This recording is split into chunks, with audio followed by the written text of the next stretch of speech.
मकर संक्रांतीच्या सर्वांना मनःपूर्वक शुभेच्छा।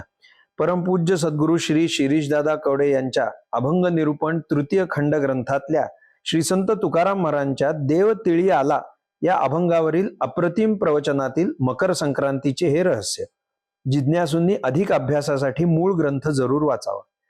वर्षातून एका ठराविक दिवशी मकर संक्रांत येते। त्या दिवशी विशिष्ट वेळांमध्ये आपण तिचा पर्वकाळ आहे असे म्हणतो।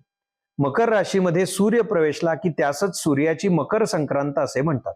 वर्षात 12 संक्रांती होत असूनही केवळ या मकर संक्रांतीलाच विशिष्ट असे महत्व का दिलेले आहे? महात्म्यांचे असे सांगणे आहे की मकर हे श्रवणाचे प्रतीक आहे। श्रवणामध्ये तदाकारता आली की ती मकराच्या रूपाने दाखवतात। म्हणूनच श्री पंढरीनाथ महाराजांच्या कानांमध्ये मकर कुंडले विराजमान आहेत। असे हे श्री पंढरीनाथ साक्षात नाद ब्रह्म आहेत। कटीवर कर ठेवून ते सावळे परब्रह्म जरी पुंडलिकासाठी तिष्ठत उभे असले तरी भक्तांच्या कीर्तनाचा, भजनाचा, नामघोषाचा नाद श्रवण करण्याचा त्यांना अनिवार्य छंद आहे। आपले दोन्ही डोळे मिटून त्यांचे नादानुसंधान चाललेले आहे। श्रवणाचा परिपूर्ण भागालाच अनुसंधान असे म्हणतात। नुसते ऐकणे वेगळे आणि ऐकण्याचे अनुसंधान करून त्या नादाशी तदाकार होणे हे वेगळे। तेच येथे विटेवर उभे राहून प्रत्यक्ष श्री पंढरीनाथ महाराज आपल्या भक्तांना करून दाखवित आहेत। असे हे श्रवण महत्वाचे मानल्यामुळे त्या मकराला आणि मकर संक्रांतीलाही महात्म्यांनी विशेष महत्व दिलेले आहे। मकर संक्रांतीच्या पर्वणीवर संतांकडून काहीतरी श्री भगवंतांसंबंधी श्रवण करावे हेच महत्वाचे मानलेले आहे। दाना इतकेच श्रवणाचेही पुण्यही या दिवशी सांगितलेले आहे।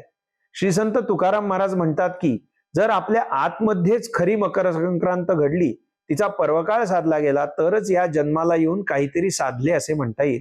म्हणून ते सांगतात की देव तिळी आला, गोडे गोड जीव धाला, साधला हा पर्वकाळ, गेला अंतरीचा मळ।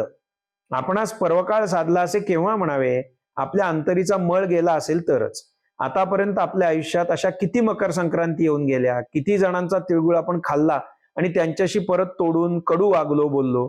किती जणांना आपण गोड बोला म्हणून तिळगुळ दिला पण गोड बोललोच नाही। एवढे संक्रांतोत्सव घडले तरी आपल्या अंतरीचा मळ खरोखर गेला का? मकर संक्रांतीच्या दिवशी आपण तिळगुळ देऊन गोड बोला म्हणतो। श्री संत तुकाराम महाराज सुचवतात की व्यावहारिक कुठलेही बोलणे संतांना गोड लागत नसते। या जगात गोड जर काही असेल तर ते केवळ श्री विठोबांचे नामच। श्री भगवंतांचे नाम जर आपण घेत असाल, त्यांच्याबद्दल जर प्रेमाने बोलत असाल तर तेवढेच संतांना गोड वाटेल। अशी ही मकर संक्रांत आपल्या सर्वांच्या आयुष्यात साजरी हो आणि आपला जीव गोडे गोड हो अशी आजच्या पावन दिनी श्री सद्गुरुचरणी कळकळीची प्रार्थना।